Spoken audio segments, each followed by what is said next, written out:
He just forgot about you. That's what they told me. After I paid his tuition, funded his relationship, saved his future, and wasn't even invited to the party celebrating his return. But what happened next? They never saw it coming. The words landed like a slap, casual and cold, like she was talking about the weather instead of my heart. I had booked a luxury train ride through the Rockies, a last-minute decision made in silence. While I watched the mountains stretch into the sky, they watched everything else fall apart. He forgot about you, Ivy repeated, her voice flat. It's been a while, right? He's been living in London. People change. I blinked. My throat tightened. He forgot about me? She finally looked up, but only for a second, like my confusion was an inconvenience. It's not that deep, Nick. You weren't on the list. It happens. No apology. No sympathy. Just the hard truth, tossed like it was weightless. Ryan came back from grad school in London last week. My baby brother. The same kid I practically raised, the one I helped pack when he moved out, the one I supported when mom and dad said they couldn't afford to. I was the one who wired him money every month. The one who stayed on the phone all night when he broke down after his second exam. I filled out his immigration forms, paid for his phone bill so he could stay connected to the family, sold my vintage guitar to help him with his student flat deposit. And he forgot about me. The party I wasn't invited to, the party was everywhere, sprawled across social media like a celebration scene from a movie. A catered garden reception in our parents' backyard. String lights glowing like stars. A champagne tower catching the golden hour just right. Live saxophone, crisp white linens, servers in black aprons. Everyone was there. Uncles I hadn't seen in years. Distant cousins who always felt closer online. Even Mr. Whitman, the neighbor Ryan couldn't stand as a kid. All of them gathered under soft fairy lights, raising glasses to the golden boy's return. Everyone but me. The captions hit harder than I expected. So proud of our star. Welcome home, Ryan. Your family loves you. My name wasn't mentioned. Not once. Not in the toasts. Not in the captions. Not even a grainy photo in the corner of a group shot. I closed the app. My phone buzzed again. A fresh notification from the party. I didn't look. I turned it off. That night, without telling anyone, I booked that luxury train across the Canadian Rockies. First-class cabin. Glass-domed ceiling. Private suite. Multi-course meals. No expectations. I didn't text. Didn't explain. Just packed a bag. Left the next morning and slipped out of the picture as easily as they'd erased me. While they toasted Ryan with flutes of champagne, I sat with a steaming black coffee in a leather seat, watching sunlight drip across snow-covered peaks. The train hummed quietly, like it was keeping my secret. They had their guest list, so I made my own. You were the one who helped. You were the one who wanted to help. Nobody forced you. That's what my mother said when I finally asked why no one had thought to invite me. Let me take you back. When Ryan got accepted into grad school in London, our parents were ecstatic. Not because of what it meant for him, but for what it meant for them. They could brag now. Tell their friends, our youngest, he's going international. Ryan was always the headline. Every family dinner, every video call, every birthday toast, he was the star. And me? I was the stage crew. Hidden, essential, unseen. It was me who filled out his visa forms when he couldn't make sense of the legal jargon. Me who wired his first semester's deposit while our parents shrugged and said, "Our accounts are frozen right now." I stayed up until 3 in the morning, refreshing embassy forms because he lost his passport 2 days before finals. That was me too. And through all of it, I never complained. Not once. I just kept going because I love my brother. Or maybe I just wanted someone to say, "Thanks, Nick. We see you." But no one ever did. Worse, they made me feel guilty for wanting to be acknowledged. "You're the oldest," Dad said one night. "It's your job to help him get on his feet." My job? I asked. "He's 25, not 15. Mom chimed in. "You don't have a family of your own, Nick. No wife. No kids. It's not like you've got other obligations." I didn't show how deep that cut went. Because it was true. No wife. No kids. Just a quiet apartment, a solid income, and a silence that followed me into bed every night like a shadow. So I told myself that helping Ryan was my purpose. That every dollar, every form, every phone call was me doing something meaningful. But when he left for London, I didn't just wave goodbye. I became his assistant, his therapist, his emergency fund, shadow work. When he called me crying because his long-distance fiancée was threatening to leave him, I didn't hesitate. I booked her a flight, $1, 400, round trip. Sent her the e-ticket. Told her it was from him so he wouldn't feel ashamed. That's not a metaphor. I literally brought her to his doorstep just to hold his relationship together. They patched things up. She even posted a reel, soft music, romantic lighting, and a caption that read, "When he does everything to make it work." Of course, I wasn't tagged. I was never tagged. Then came the internship he lost. He was panicking, rent due in 10 days. So I pulled money from my emergency fund, the one I'd been quietly building for a down payment on a condo, and sent it over. "Don't worry," I told him. "Just focus on school." And I meant it. But the more I gave, the less I heard from him. Texts turned into single-word replies. Paragraphs became ellipses. Eventually, the calls stopped altogether. I became a ghost in my own brother's life. And I didn't even know he was coming home until Ivy casually mentioned it over a family brunch. "Oh yeah, Ryan gets it next week," she said, casually dipping her toast in yolk. "There's a huge thing planned." I nearly choked on my coffee. A huge thing? Yeah. Backyard reception. Garden lights. Open bar. Live music. Like a whole vibe. I blinked. No one told me. She hesitated. "A beat too long. I'm sure you're invited." "You must be." But I wasn't. Assumed, not included. A week passed. Still no invite. No text. No call. Nothing. So I reached out to Mom myself. "Hey, what's the plan for Ryan's return? Want me to help set up?" For hours later, she replied, "Oh, it's mostly under control. We figured you were probably busy with work." Busy with work. I stared at that message like it was a riddle I couldn't solve. Not a "we'd love to see you." Not a "come early, help out, stay late." Not even a "Ryan would love to have you there." Just an assumption, quiet and cold. We assumed. That night, I showed the message to Maya, my closest friend. She read it twice before setting the phone down slowly. "You know they're icing you out, right?" she said gently. I laughed, bitter and quiet. "I'm the one who helped him survive London." "Exactly. And now he doesn't need you anymore." That's what this was. Disposability, dressed as forgetfulness. Still, a part of me held onto a thread of hope. The night of the party, I got dressed. Just in case. I checked my phone every 5 minutes. Maybe someone would remember. Maybe they'd realize. But nothing came. So instead, I sat alone and watched the Instagram stories roll in like punches. Ryan hugging Mom and Dad beneath golden string lights.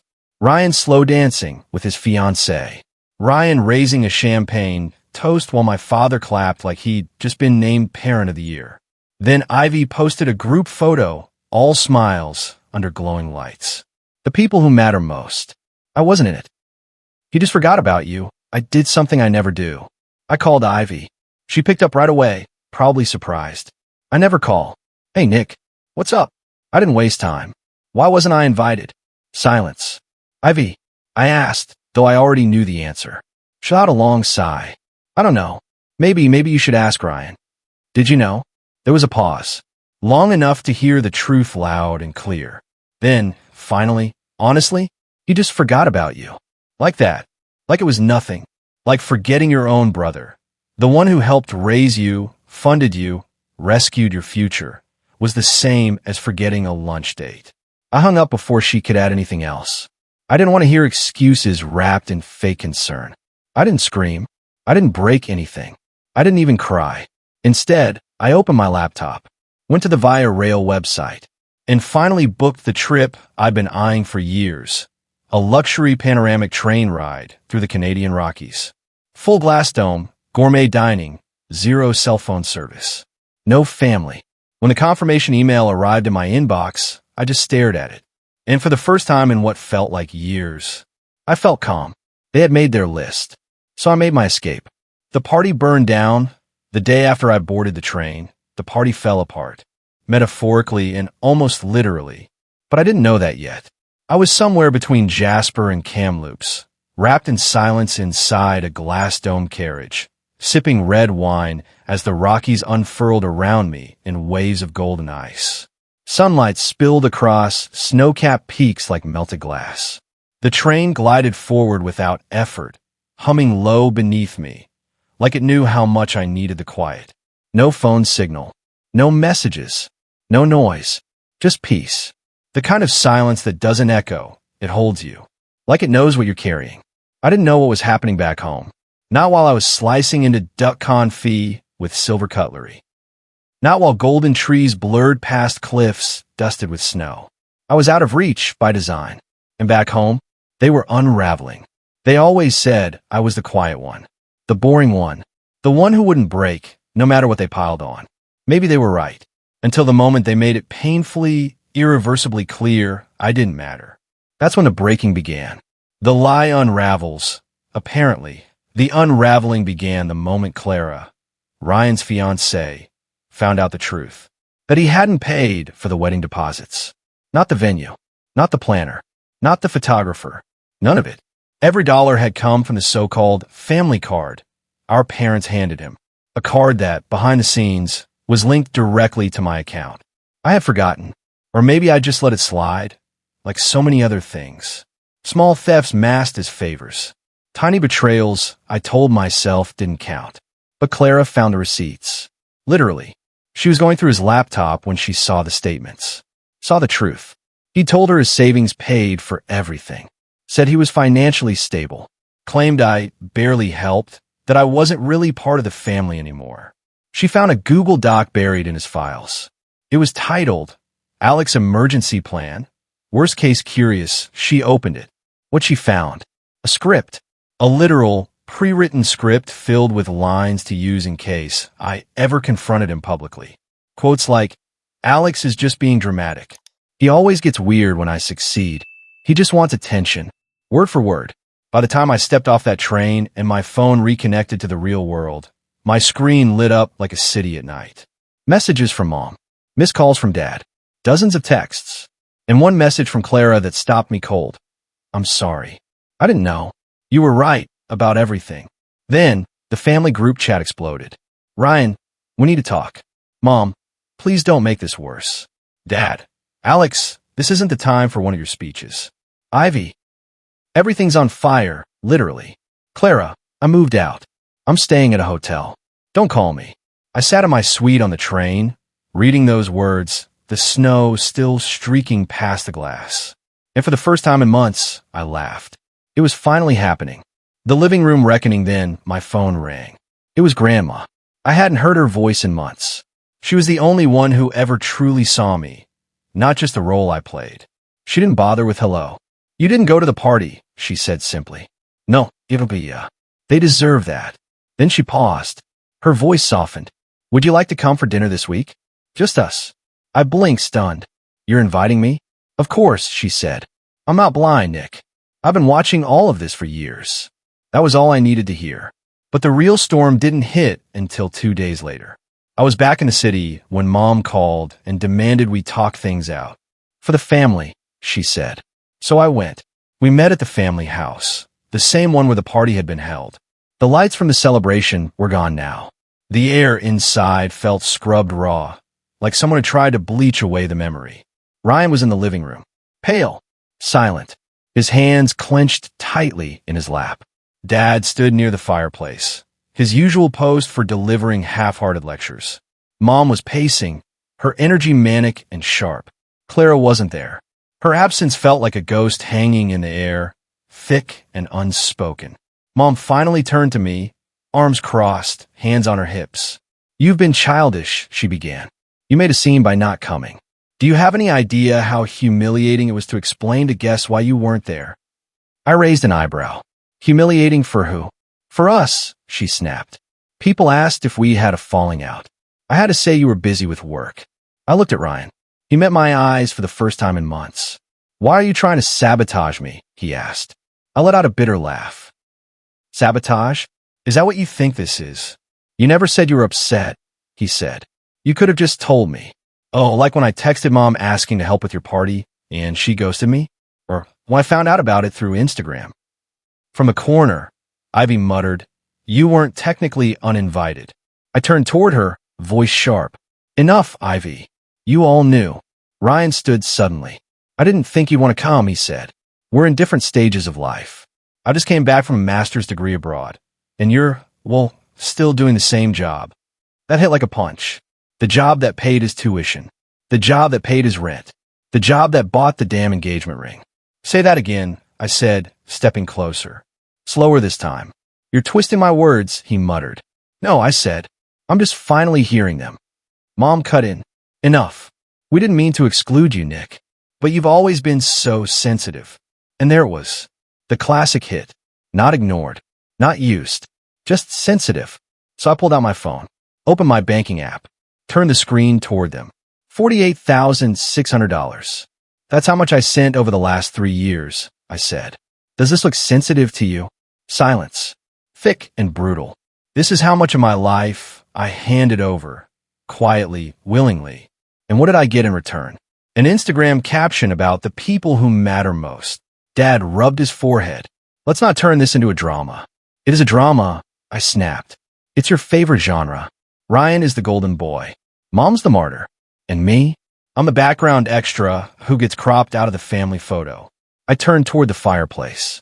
Picked up the frame from Ryan's graduation. My face was half out of the shot, cut off by bad cropping or by design. I placed it face down on the mantel. I'm done, I said. Done helping. Done paying. Done being quiet. Nick, Mom whispered. You don't mean that. Ryan's voice cracked. You're my brother. I looked at him one last time. No, I was your wallet. Then I walked out. I didn't look back. Not because I didn't want to, but because I knew if I did, some part of me would soften. Forgive. Go back to silence. And that version of me didn't survive the living room that day. The stillness after the silence that followed, it was deafening. No missed calls. No frantiquepalillis. No desperate explanations or guilt-laced check-ins. Just peace. That first night, I sat alone in my apartment and let it all settle. The stillness. The weightlessness of not carrying anyone else's life but my own. It was strange at first. Like taking off a heavy backpack I'd forgotten I was wearing. I walked through my rooms like I didn't recognize them. Spaces that were mine, but it always felt like borrowed storage for everyone else's problems. And for the first time, I wasn't checking my phone every 5 minutes, waiting for someone else's crisis to define my next move. On day 3, the messages started rolling in. The first was from Mom. You've made your point. Enough already. Then Dad. Your brother's devastated. He hasn't eaten. Are you happy now? And the truth? Yeah, I was happy. Not out of spite. Not from vengeance. Just peace. The kind of happiness that doesn't shout. It just sits quietly with you in the sunlight. Like warmth on your skin after years in the basement. For the first time in my life, I didn't want to fix it. I didn't feel guilty. I didn't wonder if I'd gone too far. I didn't scroll through old texts looking for where it all broke. I just started living. I took myself out to breakfast. Sat alone in the corner of a cafe with a book and no phone. I walked through the park with jazz in my headphones, not rushing anywhere. I deleted the family group chat. I changed the password on the shared Netflix account. Small things, but they felt big. They felt like breathing with my own lungs again. The mask slipped on the 5th day. Ivy called. I almost didn't pick up, but something in me was ready to hear what she had to say, even if I already knew most of it. Her voice was soft, smaller than usual. Hey, can we talk? About what? I asked, though we both knew. About what happened. I didn't think it would go this far. I let out a short laugh, flat and tired. Go this far? Ivy, I wasn't invited to my own brother's welcome home party. She was quiet. And then, finally, she said the thing I knew was coming. I knew. My stomach didn't drop. My chest didn't tighten. I just listened. I knew you weren't invited, she continued. Ryan told me not to tell you. He said, Nick won't care. He's always busy anyway. And there it was. The mask slipping off at last. I didn't say anything. I didn't need to. The silence spoke for me. Then she added, almost in a rush, Clara left him. That caught my attention. She moved out. She found the bank records. The lies. Everything. Even a France trip. She said she doesn't even know who he is anymore. I didn't speak. Just felt the words settle in my chest. Not like pain. Just wait. Reality. She also said, Ivy added, that you were the only reason she gave him a second chance the first time. She said she never would have stayed if it weren't for what you did. That one hit differently. Not sharp, not bitter, just true. Anyway, Ivy said, her voice thinning, I'm sorry. For playing along. For being a coward. I didn't say it's okay. Because it wasn't. But I thanked her for finally telling the truth. The invitation back the next day, my phone rang. Dad. I let it buzz in my hand until it stopped. I wasn't ready. Not yet. A minute later, a text came through. Come for Sunday dinner. No pressure. Just talk. Just talk. Like nothing had happened. Like it hadn't been years of silence stacked on top of guilt, layered with expectation and wrapped in denial. I stared at the message, but I didn't reply. Because I wasn't ready to sit at that table again. Not as the same person who used to be invisible in that house. The version of me that stayed quiet, made peace, and folded himself smaller just to fit into their picture. That version was gone now. On day 7, Clara messaged me again. You were right. About all of it. I am sorry. And thank you for everything you did. I just wish I had known sooner. I sat with her message for a long time. Not because it hurt. Because it didn't. It felt like justice. Like the truth finally echoing after years of silence. Meanwhile, back home, the family was cracking under the weight of what they'd built and who they'd erased. Mom started posting vague quotes on Facebook, the kind that are half confession, half performance. Forgiveness is divine. Some people just need time to grow. Dad's text became passive-aggressive. We all have our roles in this family. Nick, you've always been a strong one. But I didn't want to be the strong one anymore. I didn't want to be the fixer. I wanted to be myself.